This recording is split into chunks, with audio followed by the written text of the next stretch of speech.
Thank you, Mike. Good evening, Chair Mike and members of the Southampton Natural History Society. I must say I'm most impressed on finding out that your society has been active for over 100 years.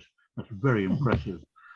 I hope you've been able to enjoy the exceptional weather that Phil referred to, that we've had experience during the summer of 2022, or as the BBC insists on saying, MMXXII.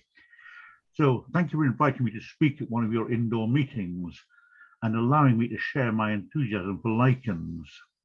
I say at the outset, I'm not an expert. There's at least one person in the audience I know who is an expert on lichens. I am not one of those people, but I am an enthusiast. You'll notice that I pronounce them as lichen. So any aspiring limerick writers can now tear up the opening line about a young lady from Hitchin. So before moving to Petersfield in late 2019, I was an active member of Leamington Naturalists and was one of their walks leaders, tending to specialise on the birds at the coast.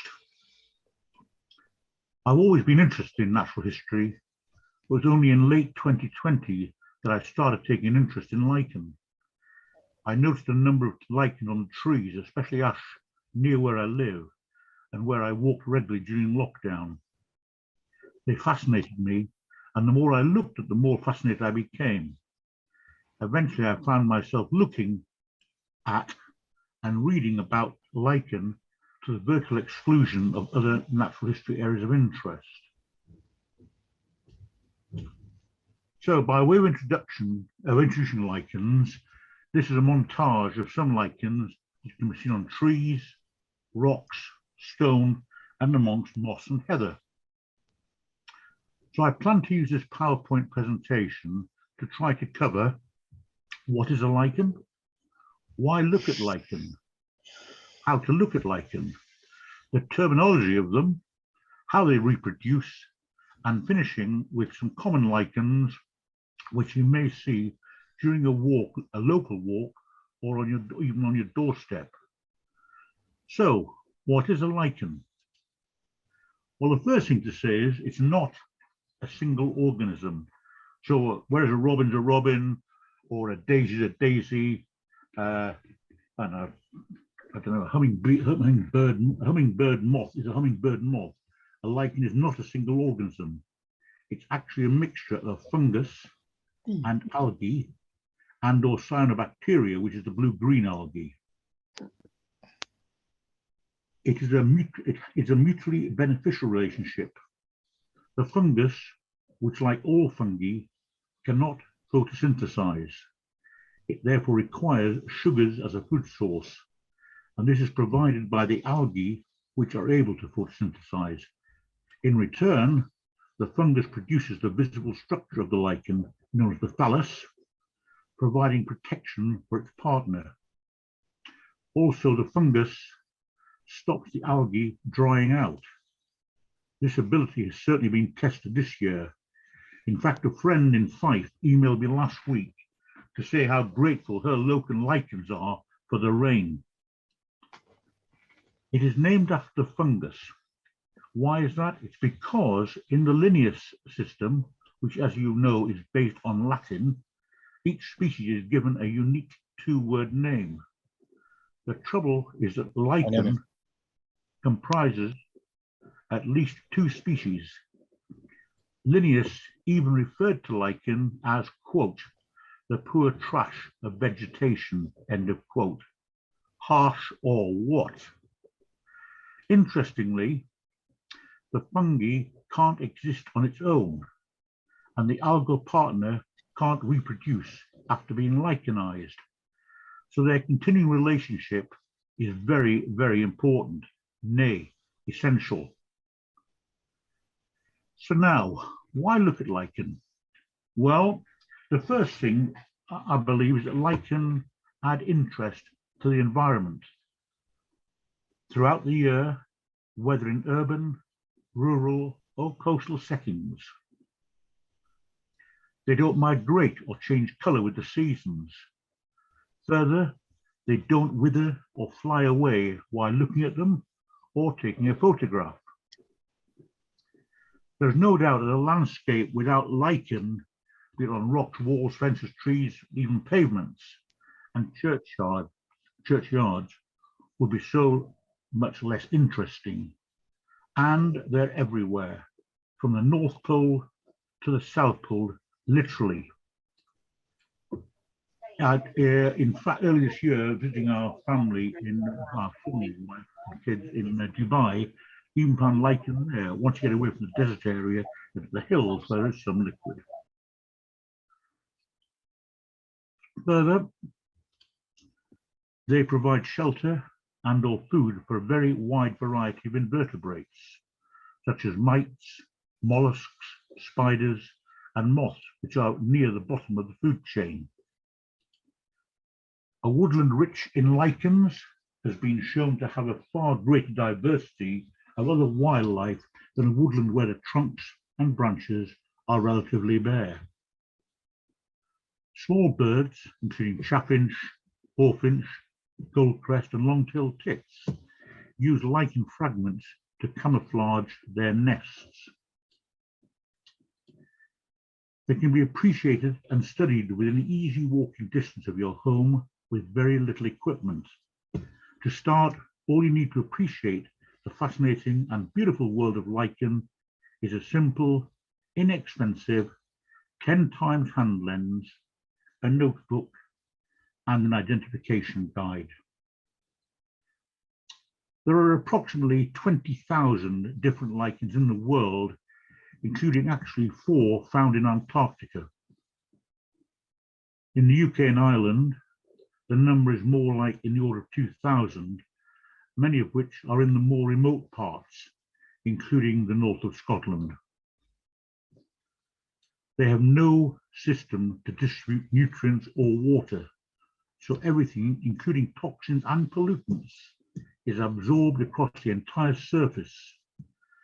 This is why they are such excellent indicators of air quality and so useful for environmental management and ecological value. Many are sensitive to airborne pollutants, such as sulfur dioxide, oxides of nitrogen, and ammonia. So lichen distribution data can be used to indicate pollution. As a matter of interest, currently there are 1.94 million lichen records held by the British Lichen Society on the computers there. So various bodies acquire that information. And yet it's sad but fair to say that they are definitely a minority interest when compared with birds, plants, butterflies, moths, for example.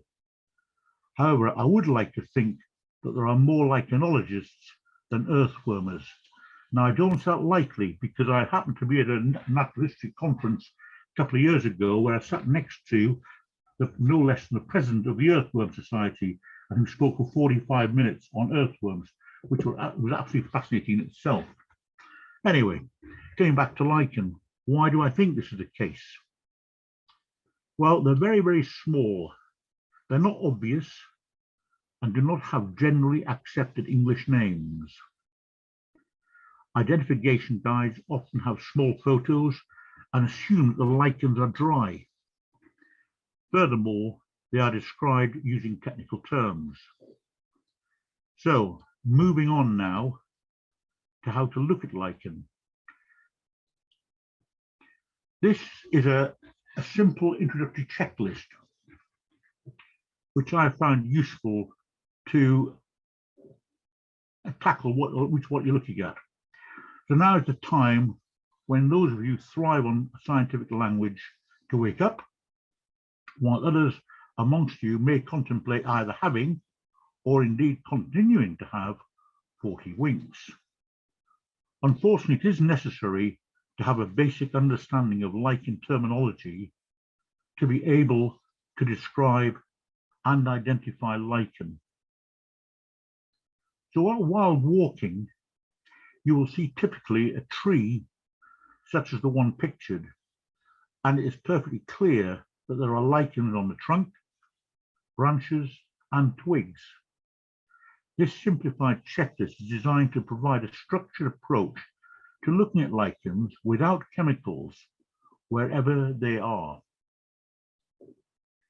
You will see, if you look down the list of items there, many unfamiliar terms. The good news is I will now try to explain each of those marked with an asterisk. And yes, there will be photos where appropriate. So let's start with the thallus. Thallus, as I mentioned before, it's the body of the lichen containing both fungal and algal cells.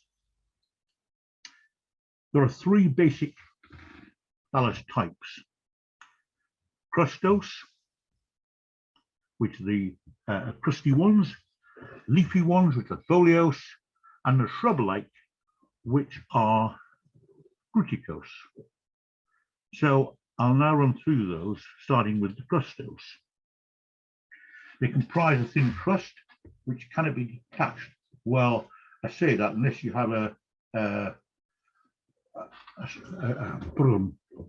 chisel, hammer, etc., which is not obviously possible to do in churchyards. They may often appear to be made up of small islands. An upper surface known as the cortex protects the algal layer beneath. And there is often a differently coloured ring of actively growing hyphae, fungal threads, around the margin, which is called the prothallus. You can see the diagram. We'll come back to that term. As you will see shortly, the prothallus consists of only the fungus. So now moving on to the leafy ones. These have a flattened with a leaf-like appearance with distinct upper and lower surfaces. They are loosely attached to the substrate, for example, a twig, most often by outgrowths known as rhizines. But do emphasize these are not roots. They are merely ways of attaching the lichen to the substrate. The upper surface includes the algal layer, which means that the lower surface is a different color. Always worth looking at when you're looking at lichen is the upper surface and the lower surface. What color are the two? And the third basic type is the shrubby ones, the fruticose. So these are bushy and attached to a single point, which is known as the holdfast. Great name. The branches may be rounded or strap shaped. And the algal layer is again just below the cortex, but because these are strap-shaped or rounded, they look the same right round. That's the key difference between those and the foliose ones. So let's look at some of the other features which referred to in the basic glossary, starting with, I mentioned it, prothallus. It's the margin of crustose thallus without algal cells. You can see in the middle of that the slide there, the little white bits. That's where both are there. On the outer bits is only the fungal hyphae. Next, rhizines.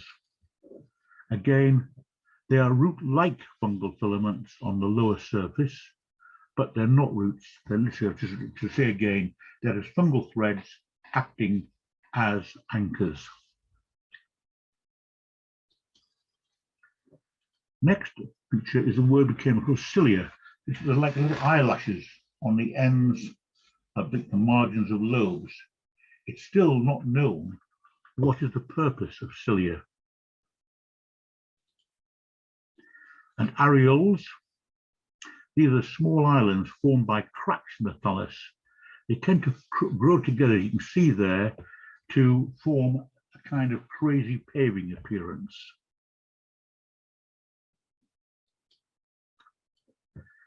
The next two features are important when we consider lichen reproduction. The first one being ceridia. They're small powdery grains containing both fungi and algae. The location of ceridia is important. whether the end, top or bottom, margin or surface. And there's the second one, it's Isidia. Now these are the same, again, fungi and algae, but rather than being the small gradic grains, they are detachable outgrowths on the thallus. So next, a couple of, so see, they are very important, those two, when it comes to, let's say, the process of reproduction in lichen. Now let's turn to a couple of surface features. The first one being pseudophyllae. These are pale patches. I'm sorry about these terms, but they are used, and to be able to understand the guidebooks and everything else, you need to have them on board. Pseudophyllae, they are pale patches, dots or lines on the thallus.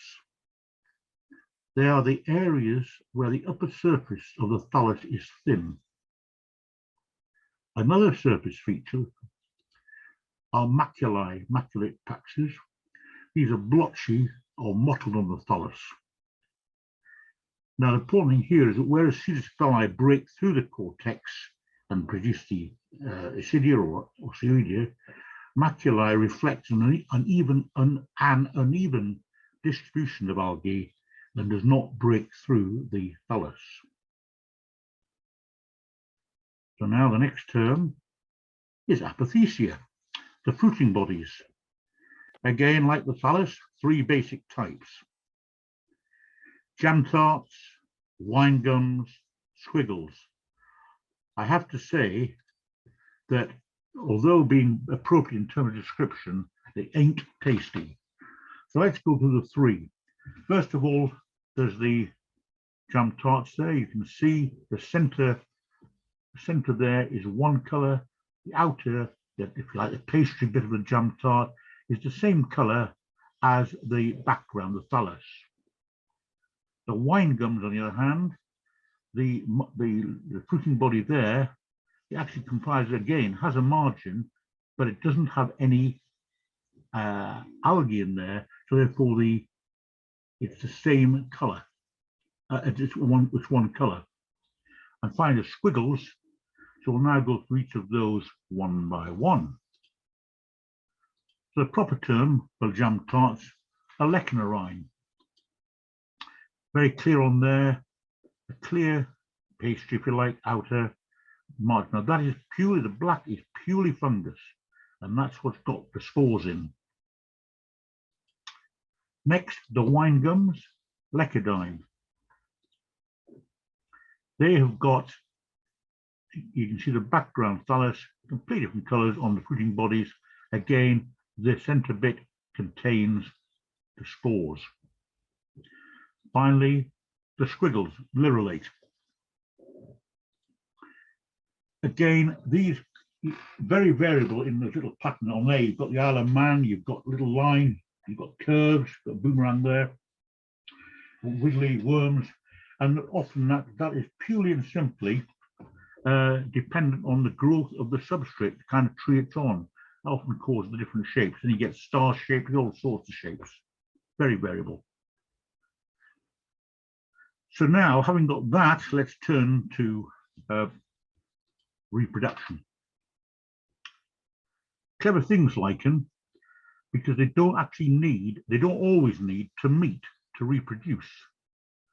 So you've got two forms of reproduction: asexual or vegetative, and secondly, sexual.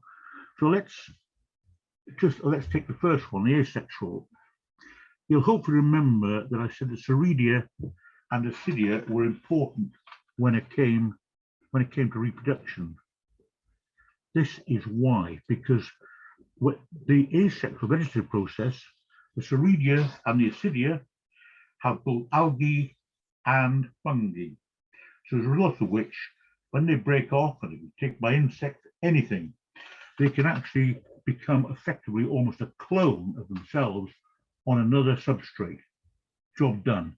Don't need any other algae, don't need to find any partners. When the sexual ones, they're the ones that come out of the fruiting bodies, they've got the spores, they need to find an algae. Now there's loads of algae around, so it's extremely widespread, so generally not a problem. So that's, in simple terms, the reproductive process of lichens.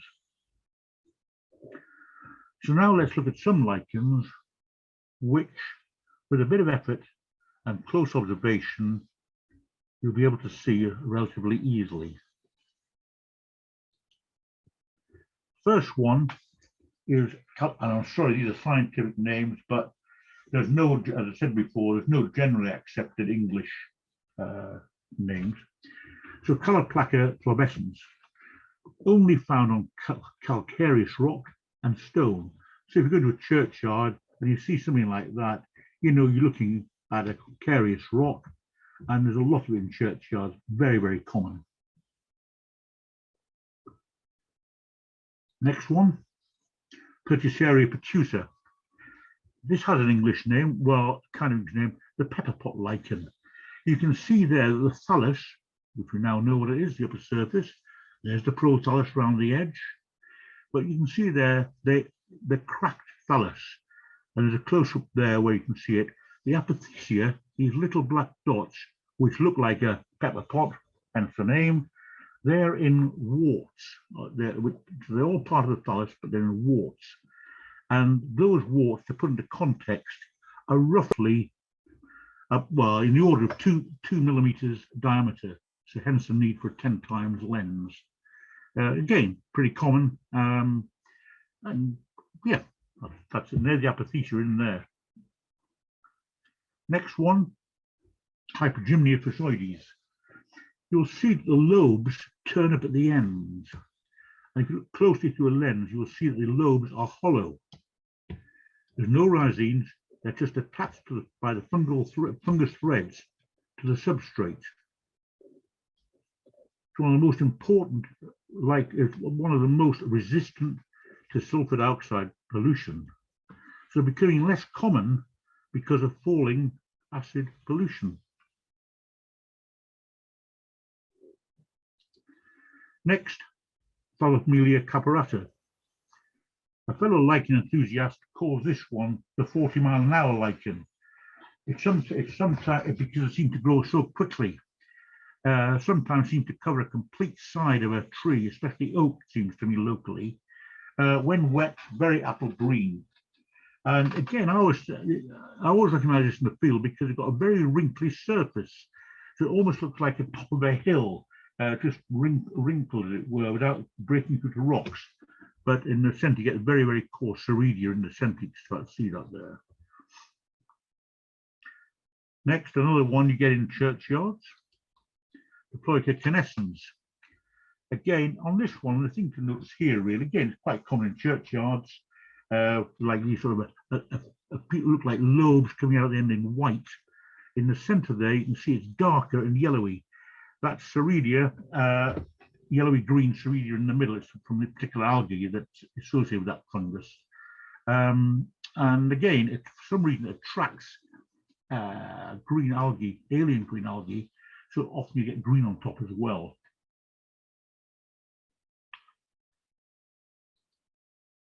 Next one is one I always like because I see it locally. It's Candelaria concolor. If I'm cycling locally, I use my bike a lot around town. All I see, first of all, is this, it's a lime tree, this tilia. So you get the, I think it's common lime, but I'm sure John Pullen will correct me if I'm wrong on that. But it's on there, I just saw this yellow patch right down a tree. And then I looked a bit closer, and I didn't have a lens with me this big day, I was just cycling through. And I stopped to have a look, and I could see that. I then looked through, I took a little bit back home, as you can see, it's extensive. And that one is on the background of a 5 mil grid. And you can see the apothecia there, which are not they're not that common, but they're on there anyway. And you can see, looking at the scale, they're what, 0.8 to 0.5 to 1 mil diameter. So they're small, but again, with a lens, straightforward. Next one is, I've deliberately chosen, it's a common lichen, very common, but it looks like a fruticose lichen because it's shrubby. But in fact, it is actually foliose. And this sort of illustrates the point I'm trying to cover before. The green is there, is the upper surface. So the algal layer is just beneath. Whereas there are little bits of white you can see, and I've deliberately taken this photograph for this reason, is to show the white underneath is because there's no algae there. So in other words, it's a foliose lichen. But in fact, in most keys, if you try to key out this one, you'll probably find it in both foliose and fructicose because it looks like fructicose, even though it technically and scientifically it is actually a foliose one. It's reasonably tolerant of pollution. It's used as a fixative in perfumes. And in olden time, it was used mixed with rose petals to whiten wigs, mask body odors, and, believe it or not, kill head lice. Next one I deliberately included because, having mentioned about lirolate, this is a typical species you see quite often. Graphoscripta. There are several scripta type lichens like this with the hieroglyphics, but this is a particular one, is Graphoscripta, quite common. But as I said before, again, I'm repeating myself, the shape of the liroli are influenced by the the growth of the actual substrate. And that's that one. This is one of my favourite lichens. You see it in churchyards and on trees, Lecanora campestris. Just a lovely colour. The apothecia there, which we all now know are lecanorine, the jam tarts, and they get the clear the pastry on the outside, and the little brown bits, the lovely russet brown colour in the centre. Again, I've put this one in because, again, it's common from Tellius rhododecta. The reason I include this one is because you can see the little white pimply bits on the surface of the lobes. They are actually pseudocephalli. I did say to you that they sometimes lines or whatever and dots. This one with the dots and the clues and the punctured bit. So that's punctelia, and they break through and get your Soredia coming through from those. The next one, Lecidella eriochroma, again very common on smooth bark trees, shrubs and fences. Included that one because it is a Lecardine apothecia. It's a wine gum one, and you do get very, very common on often an ash and, well, anywhere. This again, I like this one, this particular lichen, Palmatrema pilatum, because it's got very large lobes, always very clean looking, and you don't get the Soredia on the surface, so it keeps it looking nice. Sorry, that's an interesting term, nice. But anyway, the Soredia on these is round the margins. And sometimes on the edge of them, you get little black cilia, the little eyelash I referred to before.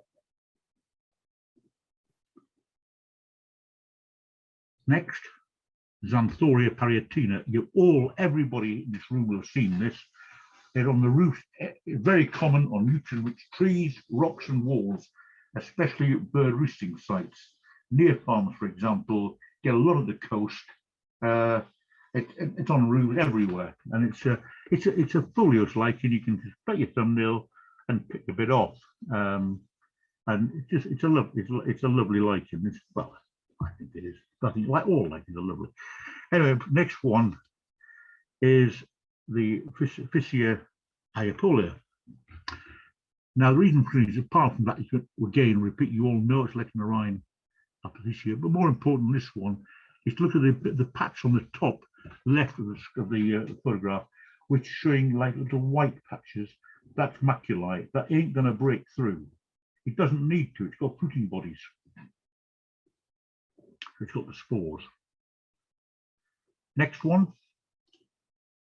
Again, you'll see this quite often if you look closely on oak trees, ash trees, lime, anyway. Physia tenella. It's again, the reason for including this is, again, it's maculate on there. It's got little cilia on the end, little tiny things on there. If you're talking less than a millimetre long, it'll take you. And the lobes are only, there's the lobes there, the inset photograph, and they're about 1.5, 2 mil wide, if that. Their lobes, you see, turn up. Occasionally, well, roughly 50-50, you'll find a lobe actually turned down. That's when it becomes Physia ascendens. I know it should be the way around, ascending rather than descending. Well, ascending, so it's down, ascendens doesn't make sense, but that's the way it is. Next one is because people love seeing cladonias with big tops. Cladonia palerciana. Found this in a Iping Common, which is not far from Petersfield, amongst the moss. Tramping around one day, found that one. What we say about it, just let you see.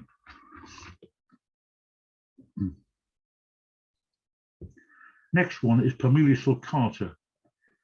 Again, very, very common. It's got Ceredia. It's got the pseudociphelli, the white bits here, which will break through to the Ceredia. Again, very common. Its sister or brother or a family member, Palmelia saxatilis. This one is again, it's got the pseudociphelli, but it's got Isidia rather than Ceredia in the middle. Where it's burst through, it's got Isidia, the outgrowths. Not as common in this our part of the country. Further north, it's more common than the sulcata, but in our part of the country, sulcata tends to be far more common. You do get Isidia, the saxatilis, but it's not as common. Next, I had to include one of these because it's a Ramalina fastigiata. It's a fruticose one, shrubby. It's got, you'll see there, lots of very branched, very erect when you see it on trees, and it's got the apothecia on the ends. Lots of these little white cups, the apothecia on the end there. And again, because it's fruticose, so you now know that the both sides look the same, the upper and lower surfaces. Finally, I had to include this one because Pelochates Christophermus. This has an English name, beautiful name, the golden eye lichen.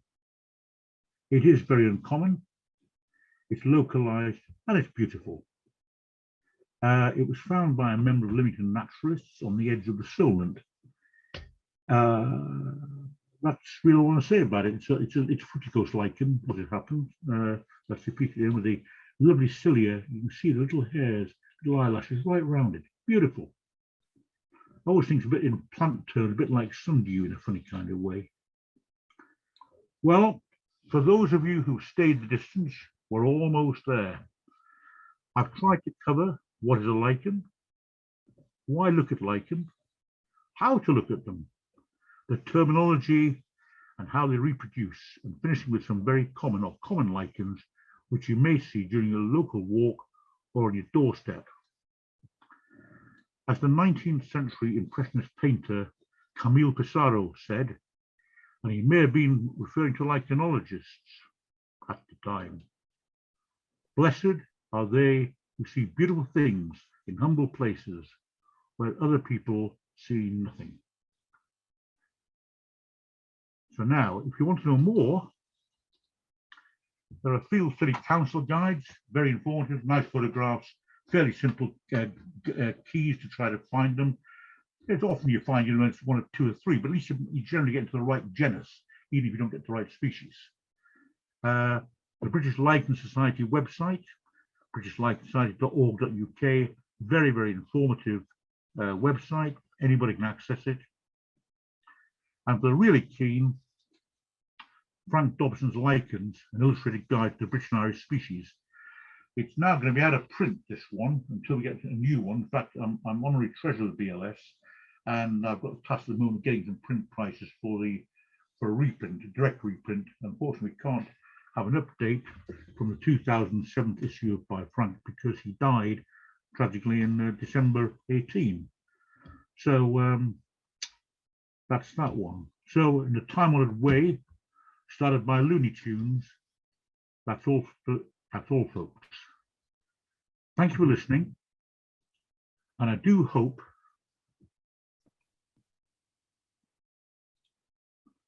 I do hope that you'll now feel inclined to look at lichens during your walks, or even in your gardens, or as this talk is entitled, hugging a tree, or even contemplate caressing a rock. That's Duncan Wright. So again, thank you for inviting me and allowing me to share my enthusiasm for lichens.